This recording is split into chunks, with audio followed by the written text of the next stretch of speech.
대림절 세 번째 말씀입니다. 오늘 말씀은 마리아가 하나님을 찬양하는 내용입니다.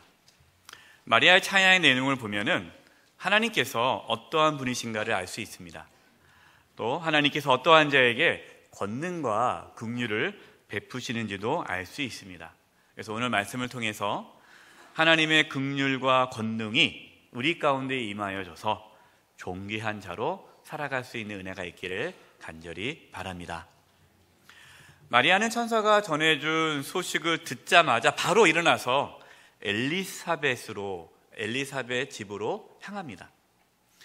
천사가 엘리사벳도 나이가 늙어서 아이를 가질 수 없게 되었는데 지금 임신하여서 6개월이다, 임신 6개월이다 라는 소식을 전해주었기 때문에 마리아는 확인하러 갑니다. 마리아는 비록 주의 여종이오니 말씀대로 내게 이루어지이다 라고 고백했지만 처녀가 잉태하여 아들을 낳는다는 것이 두렵고 불안했습니다. 물론 마리아는 하나님의 말씀을 믿고 순종했습니다. 그러나 그 마음은 여전히 두려웠을 것입니다.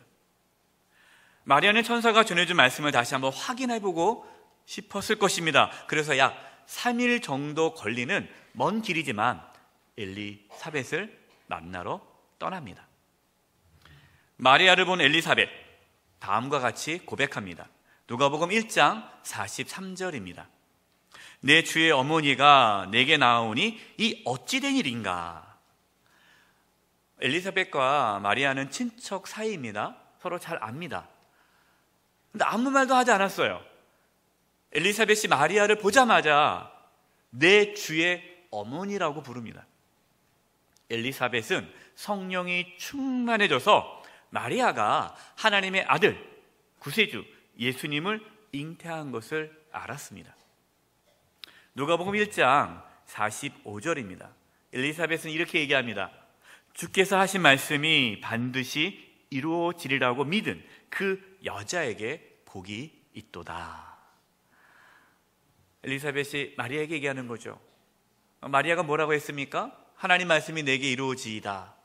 이렇게 고백하지 않았습니까? 바로 당신이 복이 있는 사람이다 라고 엘리사벳이 말해주는 것입니다. 여러분, 엘리사벳의 고백을 들은 이 마리아의 마음이 어땠을까요? 얼마나 많은 위로를 받았겠습니까?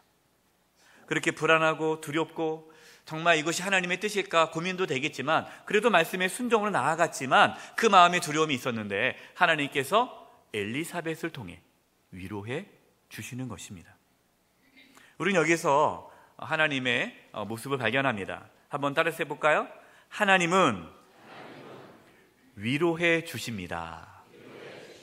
오늘 본문 46절과 47절입니다. 마리아가 이르되 내 영혼이 주를 찬양하며 내 마음이 하나님 내 구주를 기뻐하였음은.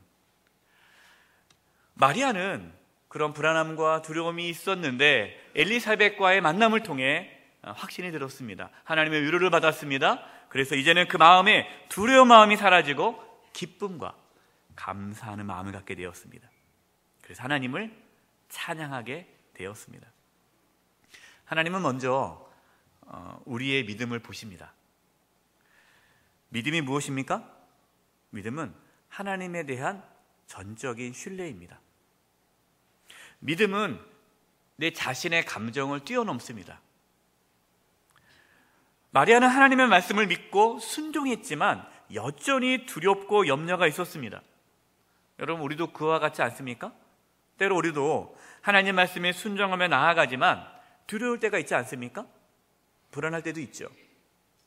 두렵고 불안한 마음이 있지만 하나님의 말씀을 믿고 순종하며 나아가는 것이 믿음입니다. 그렇게 믿음으로 결단하고 나아갈 때 하나님께서는 우리의 마음을 위로해 주십니다. 두려움과 불안한 마음을 기쁨과 감사의 마음으로 바꾸어 주십니다. 하나님께서는 우리의 주변 사람들을 통해 또 여러 가지 상황 가운데서 우리를 위로해 주십니다. 하나님의 위로를 경험하면 기쁨과 감사의 고백을 드리게 됩니다. 바로 이때 나오는 것이 찬양입니다. 누가 하나님을 찬양할 수 있을까요? 하나님의 위로를 경험하는 자만이 하나님을 진정으로 찬양할 수 있습니다. 이번 대림절 기간에 하나님의 위로가 저와 여러분 모두에게 부어지기를 바랍니다. 그래서 하나님을 진정으로 찬양할 수 있는 은혜가 있기를 간절히 바랍니다. 두 번째입니다.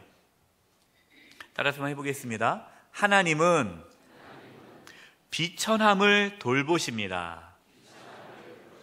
오늘 말씀을 통해서 어떤 하나님이시냐? 하나님은 비천함을 돌보시는 하나님이시다. 본문 48절입니다.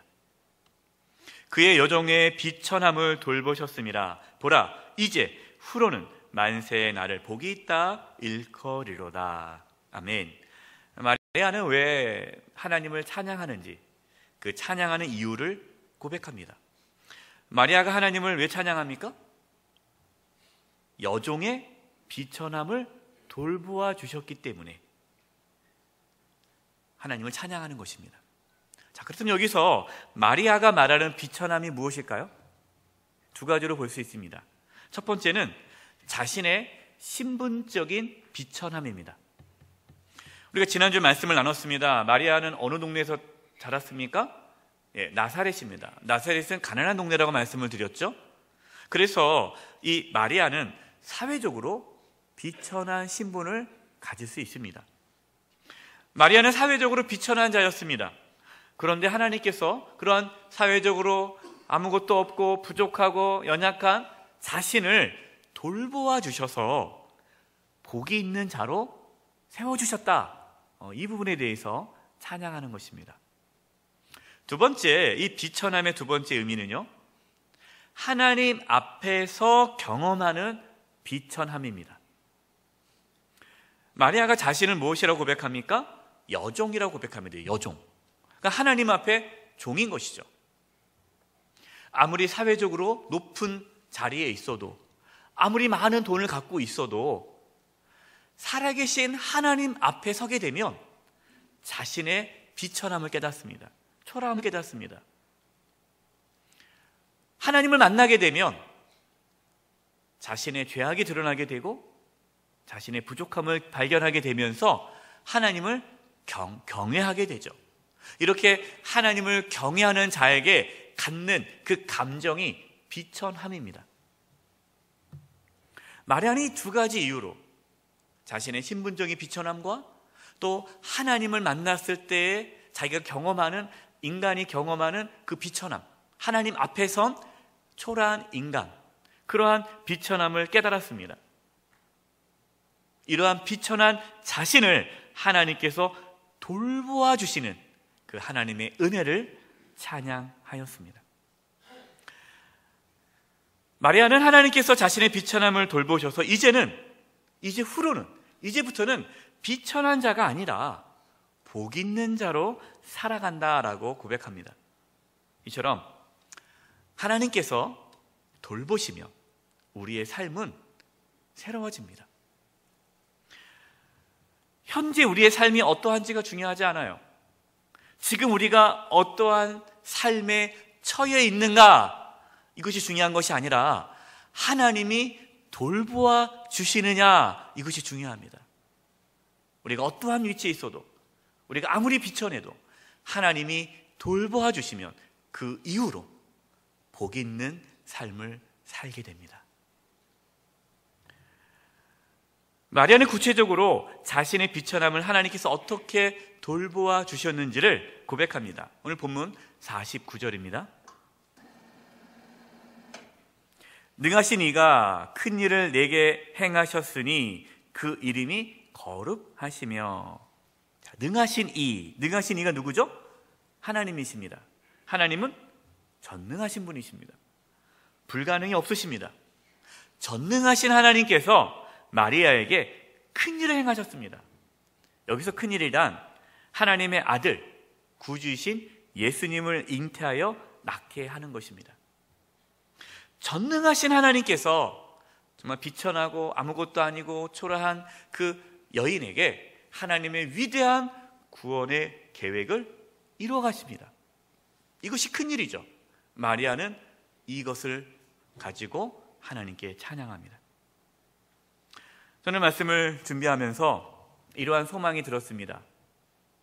저와 여러분 가운데 하나님께서 마리아에게 큰 일을 행하셨던 것처럼 저와 여러분에게 하나님께서 큰 일을 행하시기를 바랍니다. 자, 어떻게 하면 그러면 우리의 삶에 하나님께서 큰 일을 행하실 수 있을까요? 가만히 있으면 하나님께서 큰 일을 행하실까요? 그렇지 않죠. 50절입니다. 50절. 긍휼하심이 두려워하는 자에게 대대로 이르는 도다. 아멘. 하나님의 크신 일, 하나님의 권능과 긍휼하심이 누구에게 이릅니까? 두려워하는 자에게 임한다 그랬어요. 두려워하는 자에게. 우리가 오늘 읽은 개역 개정, 우리 한국말 성경에는요, 이 본문을 잘 이해하기가 어렵습니다. 왜냐하면 여기서 두려워하는 자가 그냥 단순히 두려워하는 자로 이해할 수 있잖아요. 근데 헬라어 원문에는요, 어떠한 단어가 추가되어 있냐? 그를 이란 단어가 있어요. 근데 우리가 번역할 때는 이걸 빼먹었는데요. 그래서 이 본문을 정확하게 번역하면 하나님의 권능과 긍휼하심이 그를, 여기서 그는 하나님입니다. 하나님을 두려워하는 자에게 대대로 이른도다. 이렇게 해석을 해야 됩니다. 누가 하나님의 권능을 경험합니까? 누가 하나님의 긍휼을 경험합니까? 하나님을 두려워하는 자입니다. 하나님을 경외하는 자에게 이러한 은혜가 부어지는 거예요. 여기서 긍휼이라는 단어는 자비, 히브리 말로 헤세드입니다. 헤세드. 헤세드라는 단어는 하나님의 변함없는 사랑을 뜻해요. 바로 이것이 비천한 마리아가 하나님의 권능과 긍휼로 복된 삶을 살아갈 수 있었던 비결입니다. 이제 구체적으로 하나님의 권능과 긍휼이 어떠한 사람에게 나타나는지를 이제 말씀합니다. 51절에서 53절까지의 말씀인데요, 51절에서 53절 말씀을 읽으면 두 부류의 사람이 나옵니다. 두 부류. 이 부분에 대해서 이제 나누겠습니다.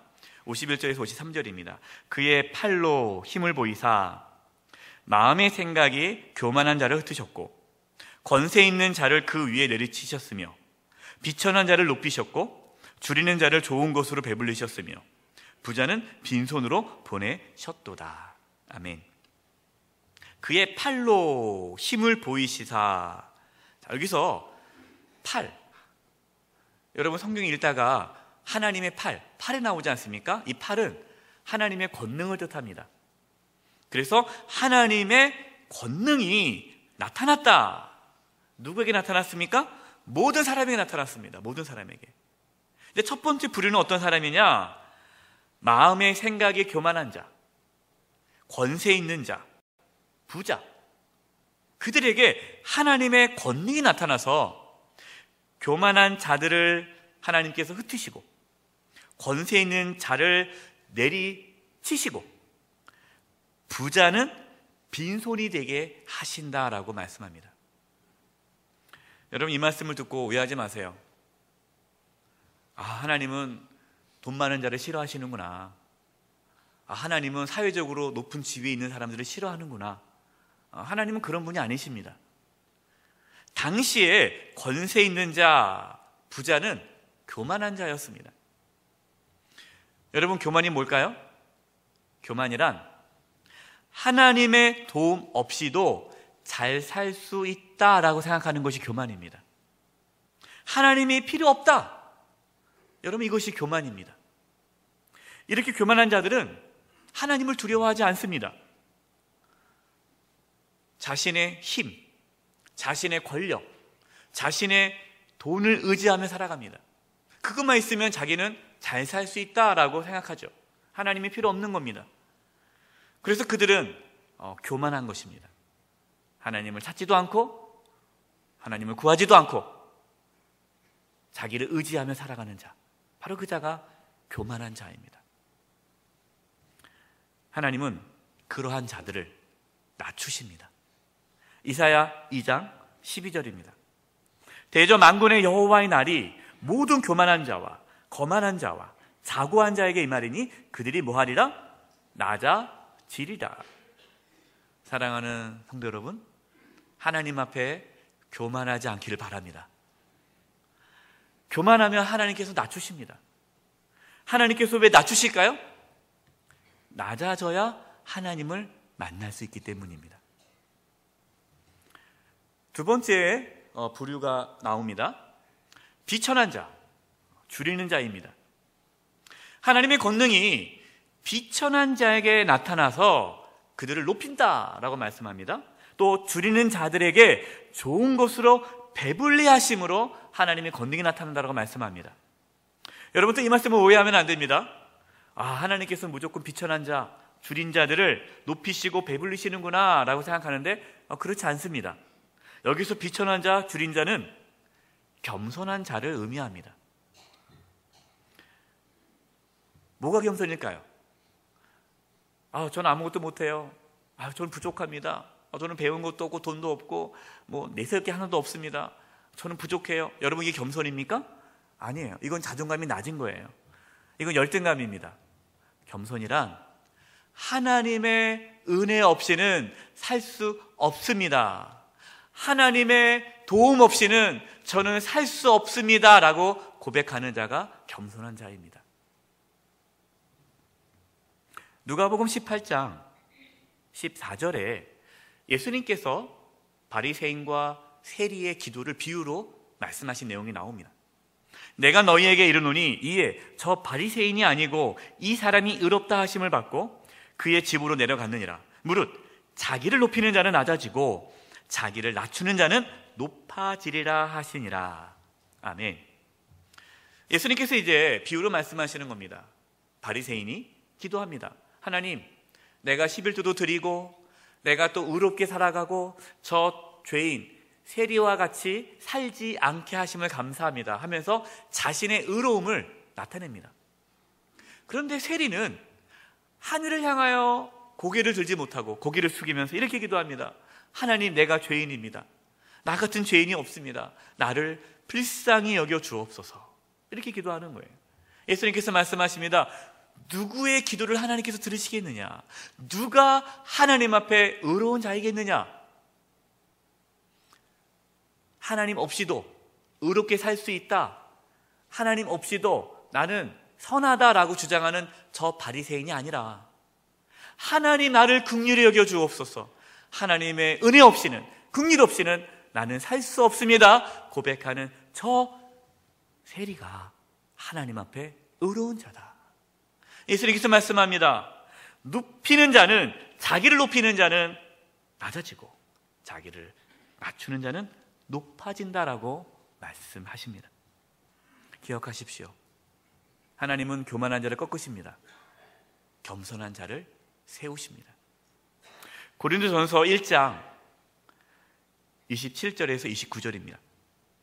그러나 하나님께서 세상에 미련한 것들을 택하사 지혜 있는 자들을 부끄럽게 하려 하시고 세상에 약한 것들을 택하사 강한 것들을 부끄럽게 하려 하시며 하나님께서 세상에 천한 것들과 멸시받는 것들과 없는 것들을 택하사 있는 것들을 폐하려 하시나니 이는 아무 육체도 하나님 앞에서 자랑하지 못하게 하려 하심이라. 아멘. 하나님 앞에서는요, 모든 인간이 다 똑같습니다. 얼마큼 배워봤자, 얼마큼 돈이 있어봤자 우리가 하나님 앞에 드러낼 수 있겠습니까? 다 우리는 연약하죠. 그래서 하나님께서는 누구를? 겸손한 자를 들어서 교만한 자들을 부끄럽게 하시는 것입니다. 우리는 지금 대림절을 보내고 있습니다. 이 대림절 기간에 하나님 앞에 교만한 자가 아니라 겸손한 자로 서서 하나님의 돌보심을 받을 수 있기를 바랍니다. 그래서 마리아와 같이 비천한 자가 복 있는 자의 삶으로 바뀌어지는 은혜가 있기를 간절히 바랍니다. 마지막 세 번째입니다. 따라서 해보겠습니다. 하나님은 말씀하신 것을 기억하십니다. 54절 55절입니다. 그종 이스라엘을 도우사 긍휼히 여기시고 기억하시되 우리 조상에게 말씀하신 것 같이 아브라함과 그 자손에게 영원히 하시리로다 하니라. 아멘. 마리아는 자신뿐만 아니라 이스라엘에게도 하나님의 권능과 긍휼이 임한다라고 찬양합니다. 근데 여러분, 여기서 중요한 사실이 있습니다. 그것이 뭐냐면 이스라엘이 훌륭해서 하나님께서 도와주시고 긍휼히 여겨주는 것이 아닙니다. 하나님께서 왜 이스라엘을 회복시켜 주십니까? 이스라엘의 조상인 아브라함과 맺은 언약 때문입니다. 그러니까 하나님께서는 하나님의 그 약속의 말씀을 기억하시고 그 말씀대로 구원하시고 회복시켜 주시는 것입니다. 레위기 26장 44절 45절입니다. 그런즉 그들의 원수들의 땅에 있을 때 내가 그들을 내버리지 아니하며 미워하지 아니하며 아주 멸하지 아니하고 그들과 맺은 내 언약을 폐하지 아니하리니 나는 여호와 그들의 하나님이 되니라.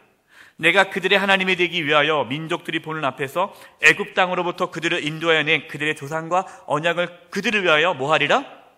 기억하리라. 나는 여호와니라. 아멘. 하나님은 하나님의 말씀을 기억하십니다.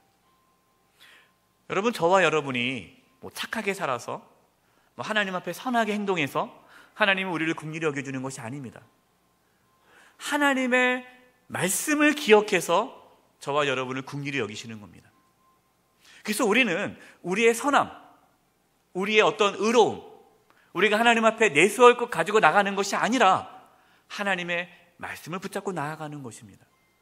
하나님께서 우리에게 구원의 말씀을 주셨습니다. 약속의 말씀을 주셨습니다. 누구든지 예수님을 믿으면, 예수님을 받아들이면 하나님의 자녀가 되고 하나님께서 지켜주시고 보호해 주신다라고 말씀합니다. 우리가 대림절 기간에 우리가 어떻게 하나님의 보호하심을 받을 수 있을까요? 하나님의 약속의 말씀을 붙잡는 것입니다. 결론입니다. 마리아가 하나님을 찬양하는 것을 보면 하나님이 어떠한 분이신지를 우리는 알 수 있습니다. 하나님은 우리를 위로해 주시는 분이십니다. 우리 가운데 두려움과 염려가 있을 수 있습니다. 여러분, 우리 안에 염려와 두려움이 있다고 해서 걱정하지 마십시오. 괜찮습니다. 두려움과 염려가 있지만 하나님께 순종할 수 있기를 바랍니다. 하나님께서는 여러 상황을 통해서 우리를 위로해 주십니다. 하나님의 위로를 경험하게 되면 하나님을 진심으로 찬양하게 됩니다. 이번 대림절 기간에 하나님의 위로가 부어지기를 바랍니다. 그래서 진심으로 하나님을 찬양할 수 있기를 기도합니다. 하나님은 비천한 자를 돌보십니다. 단순히 비천한 자가 아닙니다. 자신의 힘으로 살 수 없어서 전적으로 하나님을 의지하며 살아가는 자가 비천한 자입니다. 하나님은 그러한 비천한 자를 세워주십니다. 마리아는 비천한 자를 높이시는 하나님을 찬양했습니다. 그런데 마리아의 삶을 보면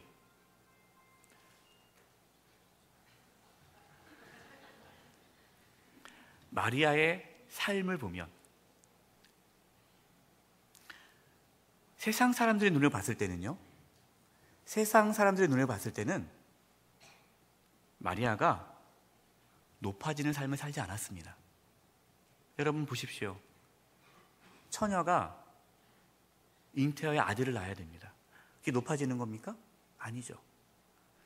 또 예수님이 장남입니다. 근데 장남인 그 예수님이 구원자로서 십자가의 길을 걸어갔습니다. 그리고 아들 예수님이 십자가에서 처참하게 죽어가는 것을 마리아는 볼 수밖에 없었습니다. 여러분, 세상의 눈으로 봤을 때는 마리아는 높은 삶을 살지 않았어요. 마리아가 예수님을 낳고 나서 그때부터 돈이 막 들어왔습니까? 남편 요셉이 출세했습니까? 그런 게 전혀 나오지 않아요. 오히려 마리아는 예수님의 어머니로서 예수님과 함께 십자가의 길을 걸어가는 것입니다. 그런데 여러분, 이것이 존귀한 삶입니다. 그리스도인들은 예수님처럼 자기 십자가를 지고 예수님을 따라가는 자들입니다. 바로 이러한 사명의 삶을 살아가는 것이 존귀한 삶입니다. 존귀한 삶이란 이 세상에서 편하게 살아가는 것이 존귀한 삶이 아닙니다. 사명을 이루며 살아가는 삶, 바로 그것이 존귀한 삶입니다. 비천한 마리아를 하나님께 돌보주셔서 존귀한 삶을 살게 하셨습니다. 이번 대리인절 기간을 통해서 하나님의 권능과 긍휼이 우리 가운데 부어져서 비천한 우리를 하나님께서 돌보아 주셔서 마리아처럼 존귀한 삶을 살아가는 은혜가 있기를 간절히 축원드립니다. 기도하겠습니다. 하나님 아버지, 저희들에게 믿음이 없음을 고백합니다. 두려움이 있습니다. 불안함이 있습니다. 하나님 위로하여 주셔서 하나님을 진정으로 찬양하게 도와주시고 마리아를 하나님께서 세워주셨던 것처럼 저희들에게도 긍휼한 은혜를 부어주셔서 존귀한 삶을 살아가도록 도와주시옵소서. 예수님의 이름으로 기도드립니다. 아멘.